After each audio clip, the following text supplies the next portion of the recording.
Hola, buenos días hermanos, los saludo a todos con la paz del Señor. Vamos a continuar nuestros estudios en la carta a los Efesios, el capítulo 5, y llegamos a estos versículos que son el motivo por el cual estuvimos estudiando toda la carta, ¿no?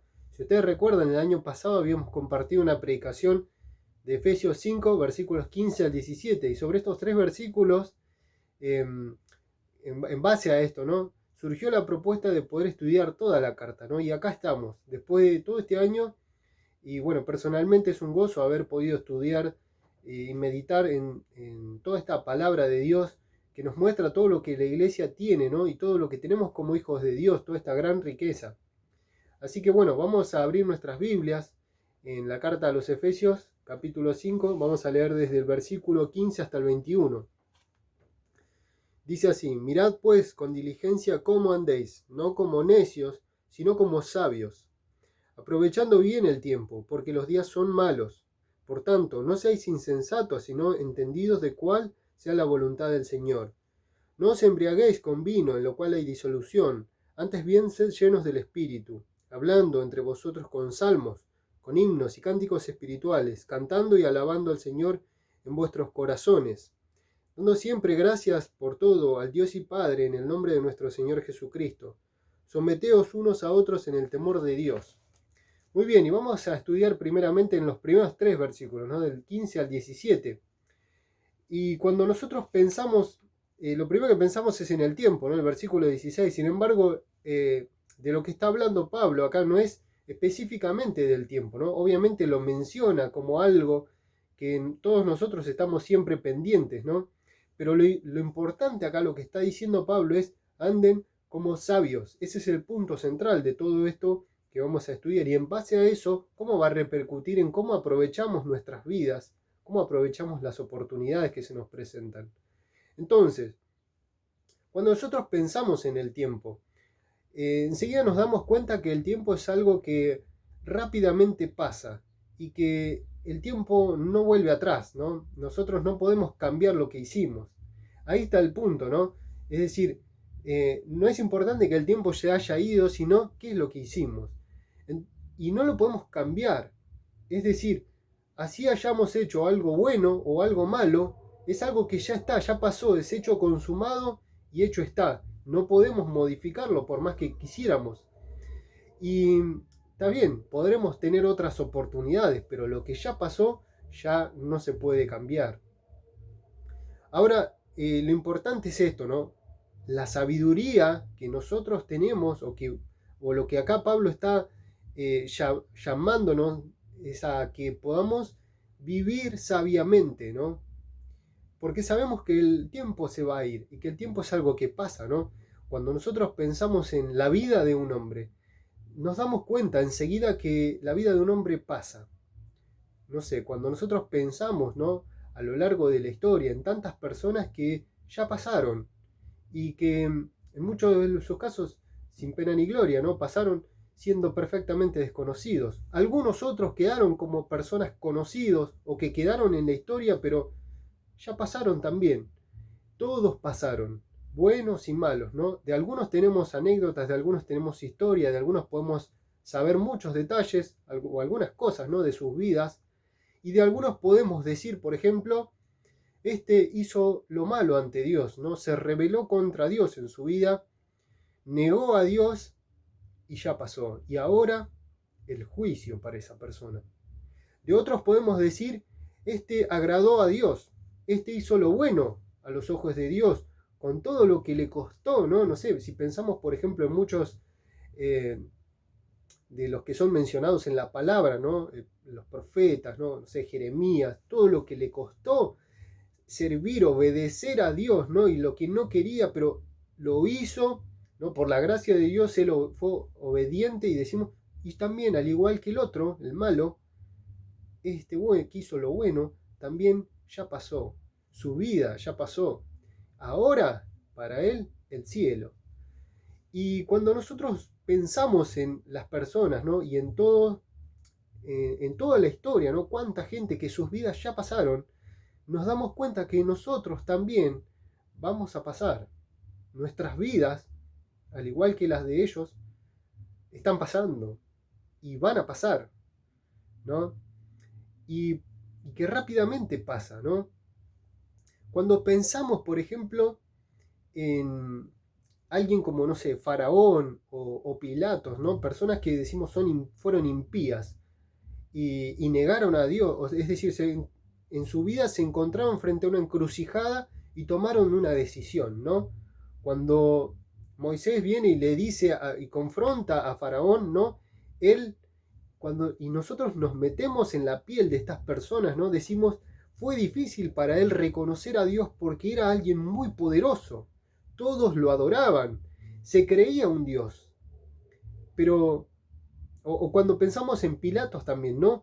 Que se encuentra ahí y vemos que quería evitar esa situación de que lo querían crucificar a Jesús, ¿no? Y él, por todos motivos, quería, de todas las formas posibles, quería liberar a Jesús, ¿no? Porque sabía, de alguna manera, se daba cuenta de que cuando dicen que es el Hijo de Dios, ¿no? Encontramos en el Evangelio de Juan que dice, quería liberarlo, ¿no? Quería soltarlo, ¿no? Sin embargo, era alguien que tenía una decisión y era muy poderoso, ¿no? Y todo eso, lo que era, lo que la gente opinaba, era algo que le hacía que fuera muy difícil para ellos reconocer a Dios, ¿no? Porque eran muy poderosos estos hombres. Sin embargo, hoy nos damos cuenta de que ese poder ya pasó, de que toda su gloria ya pasó y ahora les espera el juicio.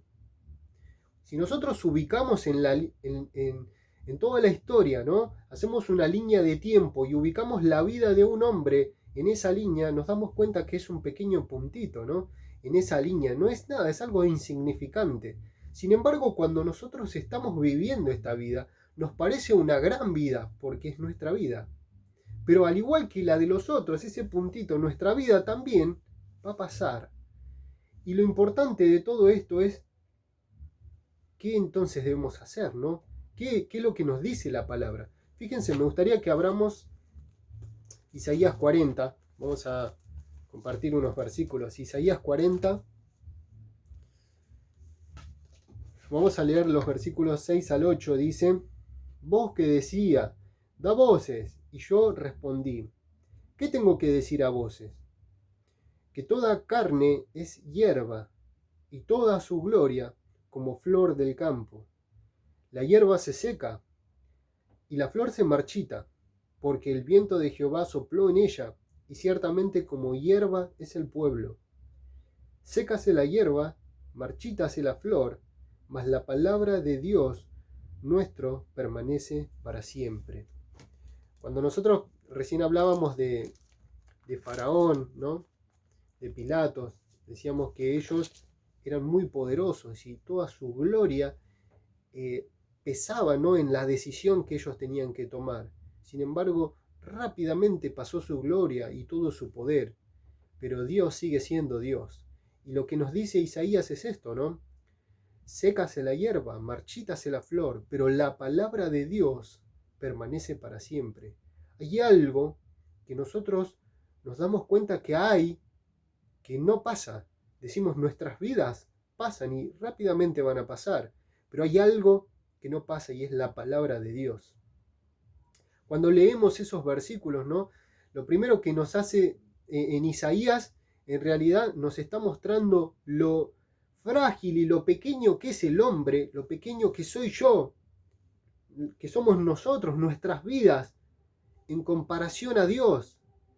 Y lo que nos muestra Isaías es lo grande que es Dios. Eso es en realidad lo que más se está resaltando, ¿no? Más que hacer un énfasis en nosotros, el énfasis está puesto en Dios, ¿no? En lo grande que es. Si leemos todo el capítulo, ¿no? Vemos esto, que Dios no pasa, que Dios es eterno, ¿no? Pero nosotros somos como hierba, dice, ¿no? Y el pueblo es hierba, dice. Está hablando a su pueblo, ¿no? Ahora, la palabra de Dios permanece para siempre. Cuando leemos esos versículos, creo que enseguida nos resuenan las palabras de Jesús cuando está hablando de los últimos tiempos, ¿no? En Mateo 24, por ejemplo, que dice, el cielo y la tierra pasarán, pero mis palabras no pasarán. Vemos que no solamente nuestras vidas van a pasar como algo, ¿no? Que como muchas personas ya pasaron, sino que todas las cosas van a pasar. todas aquellas cosas que cuando nosotros decimos, mientras yo estoy viviendo mi vida, creo que es una gran vida, porque es mi vida, ¿no? Entonces me paso toda mi vida buscando tener un montón de cosas que creo que son importantes, pero lo que nos muestra ahí Jesús, esas palabras que él dijo, ¿no? El cielo y la tierra, todas las cosas van a pasar. Aquellas cosas por las que tanto muchas veces nos afanamos, también van a ser destruidas. Sin embargo, hay algo que no va a pasar, y es las palabras de Jesús. Él dijo eso, ¿no? El cielo y la tierra van a pasar, pero mis palabras no pasarán. Ahora, la conclusión de lo que veíamos en este capítulo de Isaías, ¿no? No quiere decir que en esta vida no hay nada, sino lo que está diciendo es justamente todo lo contrario. Fíjense, el capítulo 40 de Isaías es un capítulo de consuelo, ¿no? Así comienza. El versículo 1 dice, consolaos, consolaos, pueblo mío, dice vuestro Dios. Y cuando leemos todo el capítulo, ¿no? Es un capítulo hermoso que habla después de todo lo que viene, ¿no? Hasta el capítulo 39, este es el quiebre, ¿no? Y acá es un capítulo de consuelo. Y lo que nos está mostrando en realidad es que no que en esta vida no hay nada, sino fíjense lo que dice el versículo 9, ¿no? Isaías 49 dice, súbete sobre un monte alto, anunciadora de Sión, levanta fuertemente tu voz, anunciadora de Jerusalén. Levántala, no temas, di a las ciudades de Judá, ved aquí al Dios vuestro, ¿no? Otras versiones dicen, griten, proclamen con todas sus fuerzas, no se callen, hablen y griten y digan, acá está Dios, vean a Dios. Lo que está diciendo no es que en esta vida, es verdad, nos está mostrando lo que somos, ¿no? Somos como hierba, ¿no? Y toda nuestra gloria en esta vida es como la flor, dice. Pero lo que dice es que en esta vida tenemos a Dios. Lo que está diciendo es, vean a Dios, acá está, les dice a su pueblo, ¿no? Y tenemos, aparte, su palabra, tenemos su sabiduría para decirnos esta vida tan breve y tan efímera, ¿no? Que es, tenemos la sabiduría de Dios para poder transitar. Y aparte nosotros pensamos enseguida en toda la fragilidad del hombre, ¿no? Y frente a todo esto que es una realidad que todos sabemos, nos dice, Dios no se cansa, Dios no es un hombre, ¿no? Fíjense cómo terminan los versículos muy conocidos, ¿no? Los finales, el versículo 28 dice unas preguntas. ¿No has sabido, no has oído de Dios, del Dios eterno es Jehová? Ni se fatiga con cansancio, y su entendimiento no hay quien lo alcance. Él da esfuerzo al cansado y multiplica las fuerzas al que no tiene ningunas. Los muchachos se fatigan y se cansan, los jóvenes flaquean y caen, pero los que esperan a Jehová,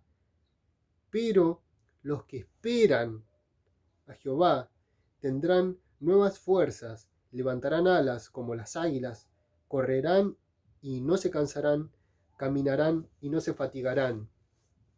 ¿No? Es un texto hermoso que nos muestra que frente a todo esto que nosotros decimos, esta vida, ¿qué podemos hacer con esta vida, ¿no? Con esta debilidad que tenemos, ¿no? Tenemos a Dios, dice, y a su palabra y a su sabiduría, ¿no? Para poder recibir esa fuerza, recibir ese vigor que solo Dios lo da, ¿no? No es que nosotros lo tengamos, sino que Dios nos da. Ahora, cuando vamos a Efesios, por eso comienza diciendo, mirad pues con diligencia cómo andéis, ¿no? Y métese pues, como diciendo entonces. Es decir, el versículo 15 está diciendo esto, ¿no? Entonces, todo lo que ya vimos, ¿no? Fíjense que desde el capítulo 4 venimos viendo que nos viene diciendo, anden en unidad, ¿no? En amor, busquen tener esa madurez, vístanse del nuevo hombre, ¿no? Condúzcanse por esta vida de esta forma, ¿no? Como santos, ¿no? Como hijos de Dios. Anden en amor, ¿no? El capítulo 5 comienza diciendo, anden en luz, ¿no? Sean luz en este mundo, y todo esto es y dentro de todo este contexto dice, entonces, mirad pues con diligencia cómo andéis. Está diciendo, mirá tu caminar, mirá tu vida, ¿no? Obviamente es en un sentido metafórico de meditar en tu vida, reflexionar sobre cómo estás viviendo tu vida. Y no es algo que, no, yo meditaba en esto, ¿no? Dice, mirad pues con diligencia cómo andéis. Muchas veces tal vez lo tomamos como pensá o proyectate, pensá a ver qué querés para tu vida. No, no está diciendo eso, lo que está diciendo es, fíjate cómo estás viviendo. No como necio, sino como sabio. Fíjate cómo estás viviendo. Es decir, no está hablando a futuro, ¿no? Porque muchas veces yo creo que nosotros pensamos así, tentativamente, ¿no? Como algo que es, no sé, potencial, ¿no? A mí me encantaría andar en santidad, a mí me encantaría llevar una vida ordenada, agradar al Señor, tener una vida de oración fervorosa, me encantarían tantas cosas, pero cuando pensamos en algo tentativo, ¿no? Como algo a futuro, lo vemos como un futuro lejano que nunca llega, ideal, algo, pero que nunca llega, ¿no? Acá lo que está diciendo es, mirad pues con diligencia, está diciendo urgentemente, diligencia es eso, ¿no? Nos muestra esa prisa como algo que tenés que mirarlo rápidamente. Fíjate cómo estás viviendo hasta acá, no está diciendo lo que te gustaría. Hasta acá, cómo viviste? ¿Como necio? Bueno, entonces arrepentite y empezá a vivir como sabio. Eso es lo que está diciendo, ¿no? Por lo cual es muy interesante poder meditar, reflexionar, ¿no? Llegar a este versículo diciendo, miren pues con diligencia cómo andan. Es ya. ¿Estás andando más o menos? Bueno, entonces más o menos no hay lugar para más o menos acá. La vida en Cristo, lo vemos, ¿no? En todo Efesios, no es más o menos. Vinimos hasta acá más o menos, bueno, entonces hay que empezar a vivir una vida, ¿no? Arrepentido verdaderamente y entregada al Señor, con todo, ¿no? A fondo. Eso es lo que nos muestra, ¿no? Uno de los versículos que yo siempre comparto, ¿no? A mis compañeros, a los jóvenes especialmente, ¿no? Es Eclesiastés 12:1. Muchas veces pensamos todo como a futuro, como que hay tiempo, ¿no? Y generalmente los jóvenes piensan más que hay tiempo, ¿no? Acuérdate de tu Creador en los días de tu juventud, antes de que lleguen esos días, ¿no? Que incluso no sabemos si van a llegar, no sabemos si todos vamos a tener tantos días, ¿no? Creemos que siempre hay tiempo. Hoy, ya, acordate hoy. Si sos joven, hoy no dejes pasar más el tiempo, ¿no? El más o menos no va. Y el versículo 16 dice, perdón, el mismo versículo, el 15, dice, mirad pues entonces con diligencia cómo andéis, no como necios, sino como sabios, ¿no? No como necios. Y en principio cuando nosotros pensamos en esto, lo primero que pensamos que está hablando de alguien que es, digamos, que es ignorante, que es cerrado, ¿no? Que es terco, cabeza dura, ¿no? Así como encontramos en todas las traducciones cuando se habla del necio, ¿no? Y nosotros muchas veces interpretamos de esta forma, ¿no? Como que está hablando de alguien que es como ignorante, ¿no? Pero la palabra de Dios nos muestra que necio es otra cosa, ¿no? En Salmo 14, el versículo 1 dice el necio en su corazón, no hay Dios. Por lo cual cuando nosotros hablamos de un necio, en realidad no estamos hablando de un ignorante, no necesariamente estamos hablando de un ignorante, sino principalmente estamos hablando de un incrédulo, ¿no? Por lo cual cuando dice no como necios, está diciendo no anden como los incrédulos, como el mundo, que no tienen en cuenta a Dios. Viven esta vida sin tener en cuenta a Dios. Entonces está diciendo, miren con diligencia cómo anden, no anden como necios. Ahora, por eso nosotros muchas veces vemos, ¿no? Que hay personas que son extremadamente inteligentes, sin embargo, no tienen ningún tipo de sabiduría, ¿no? O a menudo encontramos gente que es extremadamente inteligente, pero que es incrédula, no cree para nada en Dios, ¿no? Porque necio no tiene que ver con la inteligencia, la sabiduría no tiene nada que ver con la inteligencia, ¿no? Cuando nosotros pensamos acá que dice, ¿no? No anden como necio. Ahora esto se lo está diciendo a la iglesia y nos surge esta pregunta. ¿Puede entonces un cristiano andar como un incrédulo? Yo creo que cuando alguien pierde la mirada en el Señor, ¿no? Cuando alguien quita la vista de Dios y comienza a centrarse en todo lo que tiene acá, ¿no? Entonces su vida, ¿no? Todo su andar es como alguien que no tiene en cuenta a Dios, porque justamente no está teniendo en cuenta a Dios en su diario vivir, en lo cotidiano, ¿no? No está pensando qué opina Dios de esto, ¿no? Entonces todo lo que son mis planes, y esa palabra, ¿no? Mis proyectos, eh, todo lo que yo tengo para mí, ¿no? Es mi futuro, ¿no? Es todo pensado en una manera que gira en torno a mi propio bienestar y al de mi familia en esta vida, en esta tierra, y perdemos de vista, o alguien que vive de esta forma pierde de vista, que es un peregrino y un extranjero en esta vida, y que en realidad lo que es para nosotros, ¿no? Nuestro foco es el Señor, es ese momento en cuando pase esta vida, que como al igual que muchos ya pasaron, ¿no? Y la nuestra también va a pasar rápidamente, ¿no? Nos encontremos con nuestro Señor y el Señor nos reciba contentos, ¿no? Es pensar en eso. El necio, entonces dice, no vivan como necios, como personas que no tienen en cuenta a Dios, como personas que son incrédulas. Uno que cree en Dios no puede vivir como un necio, como un incrédulo, ¿no? Porque es una visión egocéntrica, al igual que el mundo.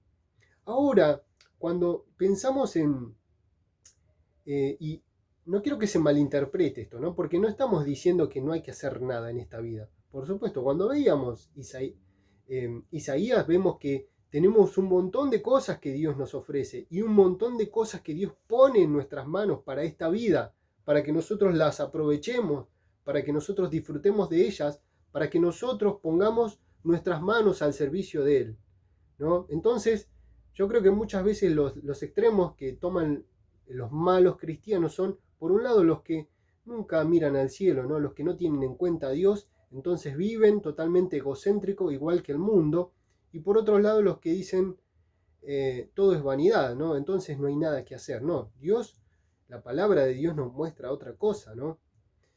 La palabra de Dios nos muestra, hay tanto para hacer, ¿no? Cuando vemos, por ejemplo, la vida del apóstol Pablo, vemos que es alguien que tenía la mirada puesta en la otra vida, pero en esta vida no frenaba, y trabajaba y servía en el ministerio, y trabajaba con su trabajo para no ser carga, ¿no? Y vemos cuántos ejemplos, ¿no? Y todo lo que el Señor espera de nosotros.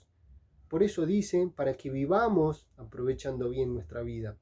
Entonces dice, no como necios, sino como sabios. Ahora, si decimos que un necio es alguien que no tiene en cuenta a Dios, ¿no? Es alguien que es como un incrédulo. Un sabio justamente es todo lo contrario, es alguien que vive en dependencia de Dios y que su vida está enfocada en el servicio a Dios. Su vida, en vez de, al igual que el que es necio o el que anda como necio, ¿no? Que anda como el mundo, es alguien egocéntrico. El que es sabio es alguien que es cristocéntrico, que su vida gira en torno a el servicio a Dios. El que vive como necio no piensa en servir. El que vive como sabio lo único que piensa es en servir al Señor, aprovechando hasta la última oportunidad en esta vida. Entonces, cuando pensamos en alguien que es sabio, lo primero que pensamos es en alguien que tiene a Dios en cuenta en todo momento, ¿no? Acá Pablo utiliza la palabra, y incluye esta palabra sabio, ¿no? La sabiduría que a lo largo de la carta venimos viendo que es algo muy mencionado y que nos muestra la sabiduría de Dios como algo gigantesco, ¿no? Ya desde un principio nos muestra a Dios obrando desde antes de la creación y manejando todo, ¿no? Administrando los tiempos hasta el final. Sin embargo, nosotros si nos detenemos simplemente en el hoy, en el ahora, en mi vida, en lo que me rodea a mí en esta cuadra alrededor, entonces vivo una vida totalmente cerrada, ¿no? Acá está diciendo para que nuestras mentes, ¿no? Como al principio Pablo pedía en su primera oración, ¿no? En el capítulo 1 que Saúl nos estuvo compartiendo esta semana, ¿no? Para que Dios les dé espíritu de sabiduría y de revelación en el conocimiento de Él, ¿no? La NBI dice para que lo conozcan mejor y sean alumbrados los ojos del corazón, para que puedan ver, entender todo lo que Dios, ¿no? Bueno, a Pablo le había revelado claramente, ¿no? De manera personal a él. Y él es como que se sentía desesperado diciendo, todos tienen que saber, tienen que abrir los ojos a todo lo que es la sabiduría de Dios, ¿no? Entonces acá dice como sabios, ¿no? Y bíblicamente sabemos que sabio es alguien que tiene en cuenta a Dios en todo. Todo pasa a partir de lo que Dios piensa, ¿no? En Proverbios 1.7 dice, el principio de la sabiduría es el temor de Jehová. Es decir, cuando alguien piensa en Dios y lo tiene a Dios en cuenta en todo momento, ¿no? Me acuerdo cuando Saúl nos compartía el año pasado de los dones, ¿no? Y algo muy interesante que me acuerdo que él dijo es que cuando uno descubre su don, entonces toda su vida se ordena. Me pareció muy interesante eso porque lo recordé cuando pensaba en esto, ¿no? Alguien que anda como sabio es alguien que su prioridad es servir a Dios y a los demás. Servir a Dios, servir a la iglesia, ¿no? Ser de edificación para la iglesia y ser luz en este mundo. Es decir, que el mundo conozca a Cristo y que podamos ser edificación para las personas que nos rodean. Es decir, alguien que, y cuando Saúl decía esto, ¿no?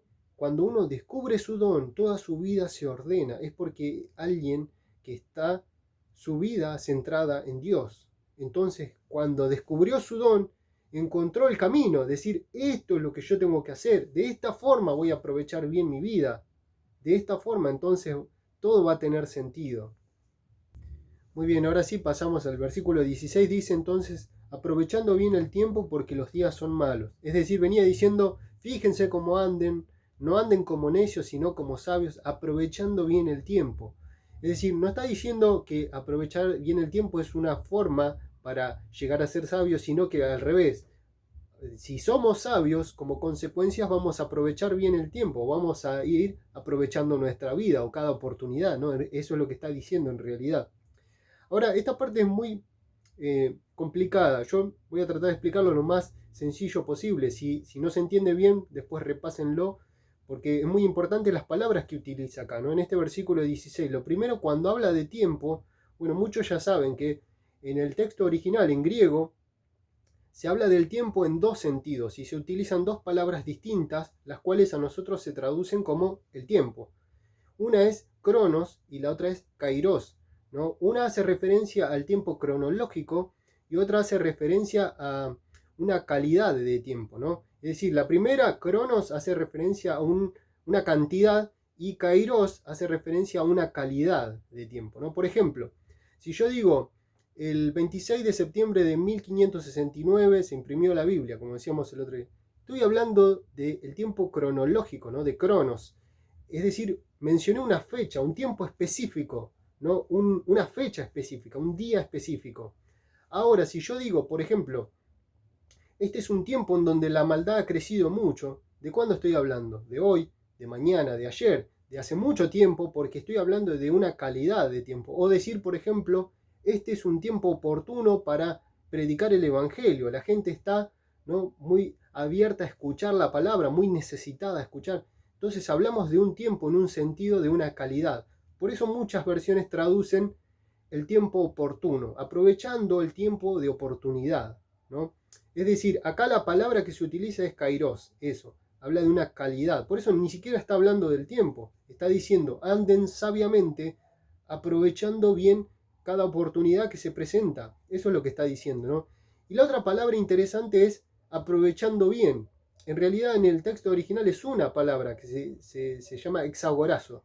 Es una palabra que es muy profunda, ¿no? Aprovechando bien. Acá la traduce utilizando dos palabras, ¿no? Aprovechando bien estas oportunidades. La misma palabra que en el texto paralelo es Colosenses. Ustedes saben que Colosenses y Efesios son cartas paralelas, ¿no? Cada uno tiene, parece, prácticamente un versículo o una porción paralela, ¿no? En el texto paralelo a este, en Colosenses, dice redimiendo bien el tiempo. Ahora, en el texto original dice la misma palabra, exagorazo. Es decir, y kairos, ¿no? Utilizan las dos mismas palabras.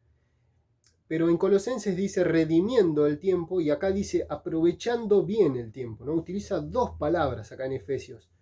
Y es una palabra muy interesante porque hace referencia a esto de sacar el mayor provecho de cada oportunidad. Así lo traduce NTV y es una excelente versión en este versículo porque es el sentido que tiene el texto, ¿no? Y fíjense, Colosenses utiliza la palabra redimir, ¿no? Que nosotros muchas veces lo utilizamos, muy mencionado dentro de nuestro ámbito evangélico, ¿no? Redimiendo el tiempo, pero muchas veces no sabemos qué significa, ¿no? Redimir es, bueno, nosotros somos redimidos por Cristo, ¿no? Cuando pensamos en la redención, ¿no? Estamos pensando en que Cristo pagó nuestra libertad, ¿no? Eso es que somos redimidos, ¿no? Y acá dice redimiendo el tiempo. Es decir, es como en un sentido metafórico, como diciendo, comprando el tiempo, anden comprando el tiempo. Ahora, nadie puede comprar el tiempo es algo que se va y no lo podemos controlar, solo en las películas, ¿no? Hay una película en donde se pagaba con tiempo, ¿no? Pero en la vida real no se puede comprar el tiempo. Sin embargo, acá utiliza esta palabra, ¿no? Como diciendo, y yo creo que muchas veces utilizamos en un sentido así. Por ejemplo, cuando decimos un abogado con sus artimañas, ¿no? Utilizó esta ley para hacer que se aplace un mes el juicio. Y nosotros decimos está comprando tiempo. Lo que está haciendo está haciendo tiempo, ¿no? Está ganando tiempo. Son frases que se utilizan para hacer una referencia a alguien que está haciendo tiempo, ¿no? Está dilatando esa situación para tratar de que el veredicto sea inocente, ¿no? Entonces gana tiempo. Y acá utiliza esta palabra tiene ese sentido, pero en un sentido positivo, ¿no? Como diciendo, saca el mayor provecho posible a cada oportunidad. Eso es lo que está diciendo, ¿no? Por eso es una palabra muy, muy profunda. Ahora, cuando nosotros pensamos, ¿no? En el servicio, ¿no? Muchas veces yo creo que hay personas que a veces les pedimos, ¿podés colaborar con esto? ¿Podés hacer algo? ¿O podés venir? ¿Podrías participar en esto? ¿Comprometerte en aquello otro? ¿No? En actividades, en compromisos, ¿no? En servicio. Muchas veces aparecen excusas y una es, no tengo tiempo, tengo que estudiar, no, porque la carrera, porque tengo que hacer horas extras, porque la familia, porque tengo que descansar, porque estoy muy ocupado. Y son muchas excusas, ¿no? Que muchas veces se ponen, pero cuando organizamos el partido de fútbol están todos. Entonces, ¿no era que no tenías tiempo? Claro, no tiene tiempo, pero el tema es que cuando alguien quiere hacer algo, se hace el tiempo para hacerlo. Porque yo quiero hacerlo, entonces acomodo las cosas de forma tal que me hago el tiempo para sí. Eso, para el fulbito, sí, para eso tengo tiempo, porque yo me hago el tiempo. Acá lo que está diciendo es, hacete el tiempo, comprá tiempo, ¿no? Alex San Pedro hay una predicación que él comparte y dice, cuando uno dice no tengo tiempo, está mintiendo directamente, porque lo único que tenemos todos es tiempo. El tema es que no tenés el deseo de hacerlo, ¿no? Por eso acá no estamos hablando del tiempo, estamos hablando de la sabiduría, de las decisiones, ¿no? Uno decide de una forma necia o de una forma sabia. Entonces, ¿va a aprovechar o no el tiempo? ¿Va a aprovechar o no las oportunidades y su vida la va a desperdiciar o la va a aprovechar? Eso es lo que estamos hablando. El pastor Pelufo, hablando de este tema, ¿no? Dice algo muy interesante que es muy, ¿no? Por lo que encontramos en estos versículos, ¿no? Que para uno poder aprovechar bien el tiempo, lo indispensable, el elemento, vamos a decir, ¿no? En un sentido metafórico, ¿no? Alegórico, el elemento más importante no es un reloj, sino una brújula. ¿Por qué? Porque lo importante no es hacer un montón de actividades, no es apretar la agenda y ajustar los horarios para hacer muchas cosas, sino lo importante es conocer el rumbo que tenemos que ir. Es decir, para aprovechar bien el tiempo, lo importante no es hacer muchas cosas, sino simplemente hacer lo correcto, hacer lo que debemos hacer lo que queremos, lo que Dios quiere que nosotros hagamos. Por eso acá lo que utiliza en el versículo anterior y en el posterior es la sabiduría como lo que proviene de Dios. Y si yo soy sabio, entonces voy a aprovechar bien mi vida. Y después habla de la voluntad de Dios. Fíjense que dentro de este contexto va a decir aprovechando bien el tiempo. Y bueno, una frase que les quiero, lo anoté, ¿no? Que dijo el pastor Alejandro Pelufo, dice: no hay una peor forma de perder el tiempo que haciendo algo efectivamente que nunca tenía que haber hecho. La repito, no existe una peor forma de perder el tiempo que haciendo algo efectivamente, perfectamente, muy bien, lo hice con el mayor esmero, con todo mi sacrificio y con mi mayor esfuerzo, pero hice algo que nadie me pidió que haga, que nunca tenía que haber hecho. Esa fue la peor forma de perder el tiempo. Y acá está hablando de lo que Dios quiere encima, ¿no? Como diciendo, yo desperdicio mi vida cuando no hago lo que Dios quiere que haga. Ahí está el eje, ¿no? Lo central, la voluntad de Dios. La vida sabiamente, pensando qué es lo que Dios, teniendo en cuenta a Dios en todo. Ahí está, ¿no? Para poder aprovechar mi vida y cada oportunidad. Y dice entonces, saquen el mayor provecho a cada oportunidad, porque los días son malos, continúa diciendo, ¿no? Supongo que todos estaremos de acuerdo con esto, ¿no? Que los días en que hoy vivimos son malísimos, no son malos, son malísimos, ¿no? Vivimos en un tiempo peor a los tiempos de Sodoma y Gomorra, es decir, hoy a todo lo bueno se le llama malo y a lo malo bueno, ¿no? Y acá está diciendo, tengan cuidado, el mundo, fíjense, es malísimo, todo este tiempo, esta vida, lo que reina es el pecado. Y lo que está diciendo entonces es, ustedes saquen el mayor provecho a cada oportunidad porque los días son malos. Y lo que continúa diciendo el versículo 17, por tanto, no sean insensatos y no entendidos de cuál sea la voluntad del Señor. Incluye, ¿no?, este término de la voluntad que en la carta de Efesios lo venimos viendo de una manera muy amplia, ¿no? Como lo que nos muestra, que Dios nos revela todos sus planes, su voluntad, algo que nos es extremadamente lejano, imposible de alcanzar para nosotros, y acá lo tenemos revelado, ¿no? Dice en el capítulo 1, el versículo 9, que nos reveló el misterio según su voluntad, ¿no? Según su buen propósito, su beneplácito, dice la Reina Valera, ¿no? En su buen propósito nos reveló según su voluntad todo este misterio, ¿no? Y en el capítulo 3, Pablo también nos cuenta, ¿no?, que incluye allí la sabiduría de Dios como algo que nos excede totalmente, ¿no? Una multiforme sabiduría de Dios, dice, ¿no? Decíamos, esa palabra hace referencia a una sabiduría de muchas formas, de muchos colores, que nos es totalmente desconocida para nosotros. A lo largo del mundo podemos ver que existen muchas personas que conocen a Cristo, y en una cultura que nos es totalmente ajena a nosotros, Dios esparce su sabiduría, ¿no? Es decir, una sabiduría de tantas formas que nosotros no nos podemos imaginar. Y dice allí en el capítulo 3, sea ahora dada a conocer por medio de la iglesia esta multiforme sabiduría a los principados y potestades en los lugares celestes, ¿no?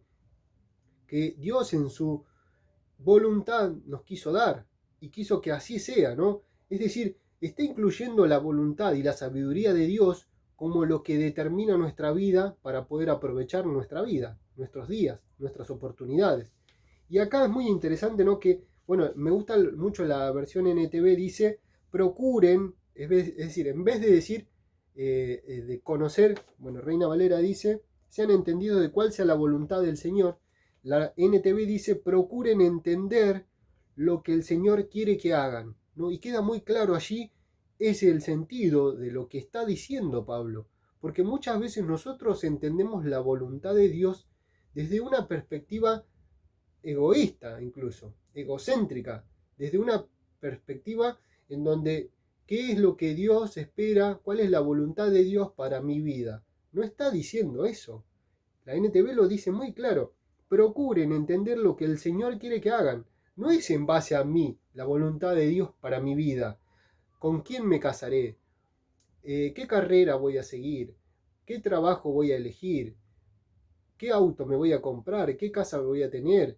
No está hablando de una perspectiva, ¿no? ¿Cuál es la voluntad de Dios para mi vida? Está hablando de la voluntad de Dios, lo que Dios quiere para el mundo. Y en este plan que es desde antes de la creación y que abarca toda la historia, el plan de Dios, la voluntad de Dios, qué es lo que Dios quiere que yo haga, qué es lo que agrada a Dios. ¿Se acuerdan el versículo? La clase pasada hablamos del versículo 10, dice, comprobando lo que es agradable al Señor. Creo que está muy en línea con esto, ¿no? Es decir, esa palabra tiene referencia a examinar tu vida si está agradando a Dios. Eso es. Estás en la voluntad de Dios, quiere decir, estás haciendo lo que agrada a Dios. Eso es lo que está diciendo, ¿no? Por eso dice, no vivan como necios, sino como sabios. Examínense si están viviendo como necios, como el mundo, con una mirada en donde no tienen mucho en cuenta a Dios, sino que busca todo su perspectiva, o si es alguien que vive pensando en servir al Señor. Cuando nosotros pensamos, y por eso, ¿no? Dice, no como necios, no como un incrédulo, ¿no? Cuando nosotros pensamos en el mundo, la forma de aprovechar el tiempo para el mundo es ser productivo, ¿no? El lema de la productividad es time is money, ¿no? Y ese lema muchas veces maneja y determina nuestras vidas, cuando nosotros caemos en esa forma de ver la vida. Para aprovechar el tiempo hay que ser productivo. Acá está diciendo algo muy claro, ¿no? No vivan como necios. Hay alguien en la Biblia que fue muy productivo. Vamos a abrir Lucas capítulo 12.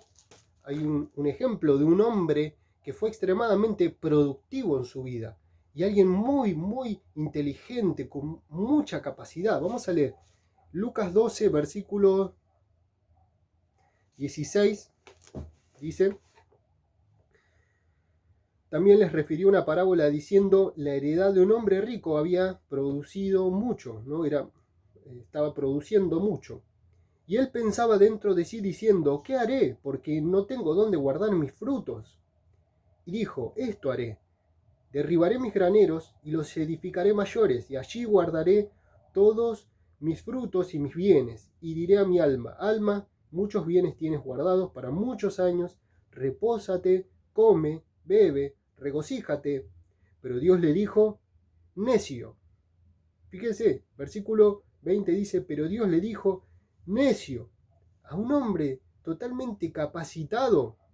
Si nosotros estamos ahí, si lo hubiésemos conocido, diríamos, qué capo que es este tipo. Es un genio. Es alguien que la tiene clarísima. Que como muchos, ¿no? Hoy hay tantos emprendedores, este era un genio.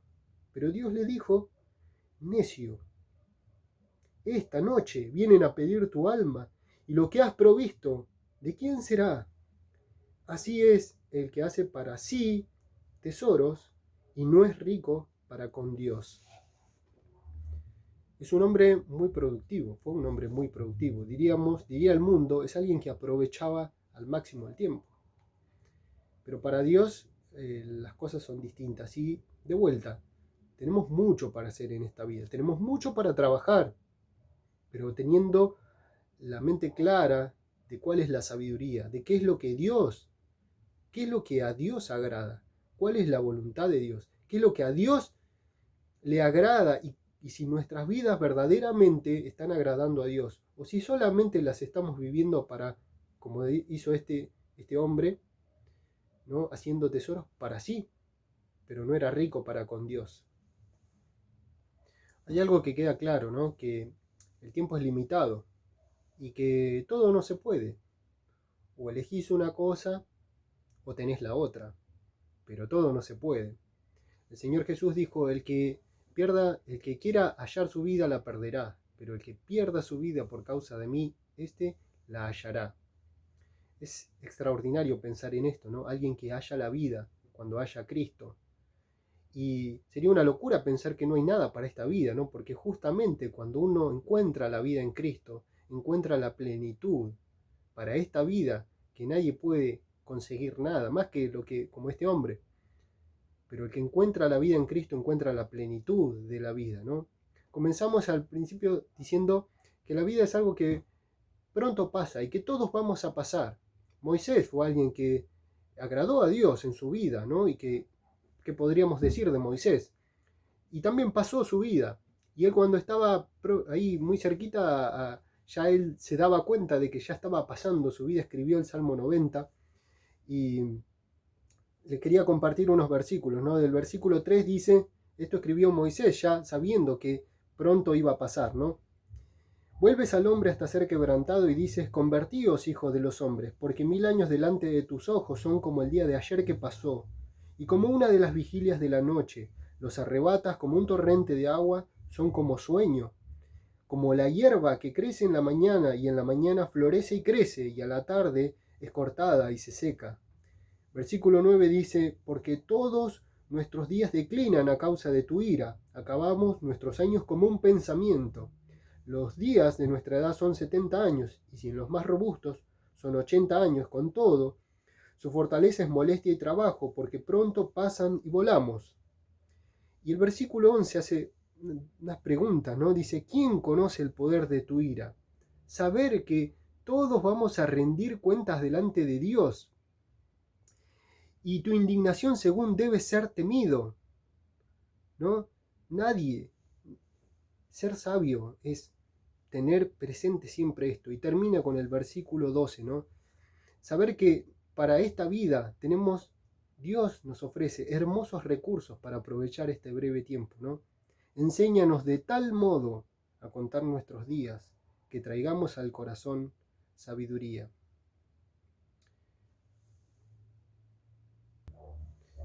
Cuando leía este versículo pensaba en mi vida y creo que muchas veces queremos